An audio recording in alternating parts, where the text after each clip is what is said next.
రాకాలోకంకి స్వాగతం. ఈ కంటెంట్ మీకు నచ్చినట్టయితే లైక్ చేయండి, మీ బంధుమిత్రులకు షేర్ చేయండి. ఇప్పటివరకు సబ్స్క్రైబ్ చేసుకోకపోతే సబ్స్క్రైబ్ బటన్ని నొక్కండి, అదేవిధంగా బెల్ ఐకాన్ని కూడా తప్పనిసరిగా నొక్కండి. జై హింద్ మిత్రులారా.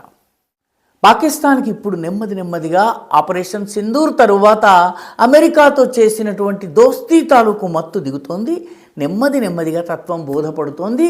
నిజానికి అమెరికాను ట్రాప్ చేస్తున్నానని భావించినటువంటి పాకిస్తాన్ ఇప్పుడు తాను ట్రాప్లో ఇరుక్కున్నానన్నటువంటి విషయాన్ని నెమ్మదిగా గుర్తిస్తోంది. కానీ ఏమీ చేయలేని పరిస్థితి, కుడితిలో పడ్డటువంటి ఈగలాగా కదల్లేదు, మెదల్లేదు, రెక్కలు కొట్టుకోలేదు, ఏమీ చేయలేనటువంటి పరిస్థితిలో ఇప్పుడు పాకిస్తాన్ ఉంది. అమెరికా గేమ్ ప్లాన్ని పాకిస్తాన్ అర్థం చేసుకోలేదు. డొనాల్డ్ ట్రంప్ వైట్ హౌస్లో 2 సార్లు భోజనం పెట్టేటప్పటికీ వాడు మనవాడు అని పాకిస్తాన్ పొరపాటు పడింది. ప్రధానమంత్రి నరేంద్ర మోదీ వెళ్ళలేదు, విందుకు పిలిచినా కూడాను వెళ్ళలేదు. అమెరికా గగనతలం మీద నుంచి వెళ్తున్న సమయంలో కూడాను ఆయన దిగడానికి ఇష్టపడలేదు. అంతేకాకుండా డొనాల్డ్ ట్రంప్కి నోబెల్ ప్రైజ్ విషయంలో కూడాను భారత ప్రభుత్వము న్యూట్రల్గా ఉంది. ఆపరేషన్ సింధూర్ని ఆపే విషయంలో అమెరికా పాత్ర లేదు అన్నది ఆ స్టాండ్ తీసుకుని నిలబడింది. పాకిస్తాన్ భారత్ ఏదో కోల్పోతోంది, మనం ఏదో గెయిన్ చేస్తున్నాము, మనకి లాభం ఉంది అని చెప్పి తొందరపడి ముందే కూసేసింది. నీకు నోబెల్ ప్రైజ్ వచ్చుగాక అంది, నీ వంటి వీరుడు లేదు అన్నది. ఆసిమ్ మునీర్కి డొనాల్డ్ ట్రంప్కి ఎక్కడ లేని బంధుత్వం ఉందని చెప్పి నమ్మి భ్రమించింది. ఇప్పుడు అమెరికా అసలు తన యొక్క గేమ్ ప్లాన్ని బయట పెట్టేటప్పటికీ పాకిస్తాన్కు దిమ్మ తిరిగిపోయింది. ఇప్పుడు ఇజ్రాయెల్లో ఉన్నటువంటి గాజా స్ట్రిప్ ఏదైతే ఉందో, గాజా స్ట్రిప్లో హమాస్ యొక్క కోరలు పీకే పనిని అమెరికా ఇప్పుడు చేపట్టింది. అయితే తన చేతికి మట్టి అంటకూడదు, తన సైనికుడు చనిపోకూడదు, తన సైన్యం రంగంలోకి దిగకూడదు. సో బలిపశువు ఎవరు కావాలి? బక్రా ఎవరు కావాలి? బక్రాగా ఎప్పట్లాగానే తెలివి తక్కువ పాకిస్తాన్ దొరికిపోయింది. పాకిస్తాన్ని ముందు పెడుతోంది. ఇంటర్నేషనల్ స్టెబిలైజేషన్ ఫోర్స్ పేరిట గాజాలో ఒక అంతర్జాతీయ సైన్యం పీస్ కీపింగ్ ఫోర్స్ దిగుతుంది. పీస్ కీపింగ్ ఫోర్స్ అక్కడ పునర్నిర్మాణంలో సహాయం చేస్తుంది. ఇజ్రాయెల్ కొట్టిన దెబ్బలకి గాజా దాదాపుగా పూర్తిగా తుక్కుతుక్కైపోయింది. రెండవది, అక్కడ డీమిలిటరైజేషన్ చేస్తుంది. డీమిలిటరైజేషన్ అంటే ఎవరిది? ఇజ్రాయెల్ యొక్క ఒక్క ఆయుధాన్ని పాకిస్తాన్ తీసుకోలేదు, లేదా ముస్లిం దేశాలు తీసుకోలేవు. హమాస్ చేతిలో ఉన్నటువంటి ఆయుధాలని పారేసేలాగా చేయాలి. దానికోసం హమాస్తో యుద్ధం చేయాలి. యుద్ధం చేసేందుకు ఎవరు ముందుండాలి?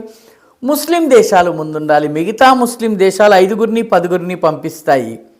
Saudi Arabia, Egypt, United Arab Emirates వంటి దేశాలు దూరంగా ఉంటాయి, చేతులు ఊపుతూ ఉంటాయి, చియర్ గర్ల్స్ లాగా పనిచేస్తాయి. అసలు వెళ్ళి ఆట ఆడి బాక్సింగ్ దెబ్బలు తినేందుకు వెళ్ళే సైన్యం ఎవరిది? పాకిస్తాన్ది. ఎందుకంటే ఆసిమ్ మునీర్కి డొనాల్డ్ ట్రంప్ ఆదేశాలు ఇచ్చాడు. ప్రస్తుతము డొనాల్డ్ ట్రంప్లో దగ్గర ఆసిమ్ మునీర్ పాలేరు, ఆసిమ్ మునీర్ దగ్గర షెబాజ్ షరీఫ్ పాలేరు. కాబట్టి ఆ పెద్ద ఆయన ఈ పాలేరు ప్రధానమంత్రిగా ఉన్నటువంటి పాలేరుకి ఆదేశాలు ఇస్తారు. పాకిస్తానీ ఆర్మీ హమాస్తో పోరాడేందుకు వెళ్తుంది. అంటే ఎవరి పక్షాన వెళ్తోంది? ఇజ్రాయెల్ పక్షాన వెళ్తోంది.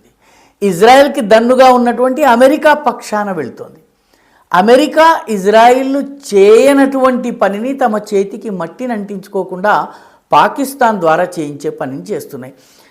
ఎందుకంటే పాకిస్తానీ సైన్యము పెద్దది, దాని దగ్గర ఆయుధాలు ఉన్నాయి. అదేవిధంగా అక్కడ ఉన్నటువంటి మంత్రి, ప్రధానమంత్రి కేవలము ఆసిమ్ మునీర్, పాకిస్తానీ ఆర్మీ చీఫ్ చేతిలో కీలుబొమ్మలు, చీఫ్ ఆఫ్ డిఫెన్స్ ఫోర్సెస్ ఇప్పుడు ఆయన చేతిలో కీలుబొమ్మలు. కాబట్టి ఆసిమ్ మునీర్ తన సైన్యాన్ని ఇజ్రాయెల్కి అనుకూలంగా, పెలస్తీనియన్లకి వ్యతిరేకంగా హమాస్ని అంతం చేసేందుకు పంపిస్తున్నారు.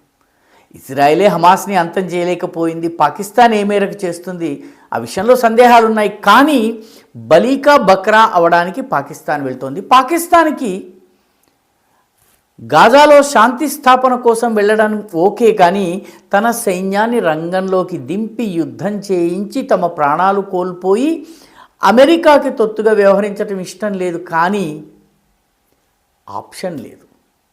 ఎందుకంటే ఇప్పటికే ట్రంప్ని తెగ పొగిడేశారు. ట్రంప్ వల్ల పాకిస్తాన్ నడుస్తోంది కాబట్టి తప్పనిసరి ఇప్పుడు ముస్లిములను చంపేందుకు అంటే హమాస్ను వధించేందుకు పాలస్తీనియన్లకు వ్యతిరేకంగా పోరాడేందుకు పాకిస్తాన్ వెళ్తోంది. వాస్తవానికి ఇజ్రాయెల్తో పాకిస్తాన్ పైకి సంబంధాలు లేనట్టు నటిస్తూ పాకిస్తానీ పోర్టులో ఇది అన్ని దేశాలకి వర్తిస్తుంది, ఇజ్రాయెల్ తప్ప, ఇజ్రాయెల్ని మేము గుర్తించమని రాసి ఉంటుంది వాళ్ళ పాస్పోర్ట్ మీద. అలాంటి పాకిస్తాన్ లోలోపల ఇజ్రాయెల్తో సంబంధాలు కలిగి ఉంది. 2005 నుంచి టర్కీలో పాకిస్తానీ నాయకులు అదేవిధంగా ఇజ్రాయెలీ నాయకుల సమావేశం జరిగింది. ఇజ్రాయెల్కి వాస్తవానికి పాకిస్తాన్ గతం నుంచి సహాయపడుతోంది, ఇప్పుడు డైరెక్ట్గా సైన్యాన్ని పంపిస్తుంది. అయితే ఇది మొట్టమొదటిసారి కాదు పాలస్తీనియన్ల మీద పాకిస్తాన్ సైన్యం పనిచేయటం. 1970లో జోర్డన్ రాజుని కాపాడే పేరిట పాలస్తీనియన్ల ఊచకోత కోసింది పాకిస్తానీ సైన్యం. 1970లో జరిగింది. దీన్ని బ్లాక్ సెప్టెంబర్ అంటారు. ఈ బ్లాక్ సెప్టెంబర్ అటాక్స్ ఏవైతే ఉన్నాయో దీనిలో దాదాపు కొన్ని వేల మంది పాలస్తీనియన్లని పాకిస్తానీ సైన్యం ఊచకోత కోసింది. దానికి నాయకత్వం వహించినటువంటి పాకిస్తానీ సైన్యాధికారి జియావుల్ హక్ ఆయన తర్వాత పాకిస్తాన్ యొక్క మార్షల్ లా అడ్మినిస్ట్రేటర్ అయ్యాడు. కాబట్టి ఇప్పుడు పాకిస్తాన్ అమెరికా చేయాలనుకుంటూ తన చేతికి మట్టెంటకుండా ఉండాలనుకున్నటువంటి పనికి ఎత్తడానికి తట్టబుట్ట ఎత్తడానికి పాకిస్తాన్ రెడీ అయింది. ప్రాణాలు పోతే పాకిస్తాన్కి పోతుంది, ఆపరేషన్ ఫెయిల్యూర్ అయితే పాకిస్తాన్కి నింద వస్తుంది, రిస్క్ ఏదైనా ఉంటే అది ముస్లిం దేశాలకు ఉంటుంది, ముస్లిం సైనికులకు ఉంటుంది. కొట్లాట ఎవరి మధ్య అవుతుందంటే పాలస్తీనియన్లకు పాకిస్తాన్కి, అంటే ముస్లిం వర్సెస్ ముస్లిం అవుతుంది. అమెరికా ప్రభావం యథావత్ ఇంతకు ముందు ఎలా ఉందో అలాగే ఉంటుంది. ఐక్యరాజ్య సమితి ఆమోద ముద్ర అనేటటువంటి ముసుగులో అమెరికా పాకిస్తాన్ని ఒక పావుగా కీలుబొమ్మగా వాడుకోబోతోంది. ఇప్పుడు పాకిస్తాన్కి అర్థమైంది తన దేశంలోనే తిరుగుబాటు వచ్చే అవకాశం ఉంది. సర్వసాధారణ పాకిస్తానీ పాలస్తీనాకి వ్యతిరేకి, ఇజ్రాయెల్కి వ్యతిరేకి, పాలస్తీనాకి అనుకూలురు. ఇప్పుడు పాలస్తీనా మీద పాకిస్తాన్ సైన్యం దాడి చేయబోతోంది. పాకిస్తాన్ ప్రజలు ఎలా స్పందిస్తారు? ఆర్మీ యొక్క ప్రతిష్ట ఏ మేరకు దెబ్బతింటుంది? ఒకవేళ హమాస్ చేతిలో చావు దెబ్బలు తిరిగి వచ్చినట్టయితే పాకిస్తానీ ఆర్మీ యొక్క పేరు ప్రతిష్టలు ఏమవుతాయి? ఇంత చేసిన తర్వాత అమెరికా చేతులు దులుపుకుని వెళ్ళిపోతుంది గల్ఫ్ నుంచి, ఇజ్రాయెల్ తన లక్ష్యాన్ని సాధిస్తుంది. పాకిస్తాన్కి ఏం మిగులుతుంది? ఏమీ మిగిలే అవకాశం లేదు. కాబట్టి ఆసిమ్ మునీర్కి నష్టం, షెబాజ్ షరీఫ్కి నష్టం, పాకిస్తాన్కి నష్టం, పాకిస్తానీ సైన్యానికి నష్టం. లాభం ఏదన్నా ఉంటే అది ఇజ్రాయెల్కి, అమెరికాకి. ఈ మొత్తము గేమ్లో పాకిస్తాన్ ఇరుక్కున్న సంగతి ఇప్పుడు పాకిస్తాన్కి అర్థమవుతోంది. కానీ గిలగిలా కొట్టుకుంటోంది. ఎలా బయటపడాలో తెలియనటువంటి పరిస్థితి. ఎందుకంటే అమెరికా మాటను కాదనే స్థితిలో ఈరోజు పాకిస్తాన్ లేదు. కాబట్టి మొహమాటానికి పోతే కడుపు వస్తుందని ఒక చాలా మోటు సామెత ఉంది. ప్రస్తుతము పాకిస్తాన్ పరిస్థితి కడుపుతో పాటు కడుపు నొప్పి కూడా వస్తున్నట్టు.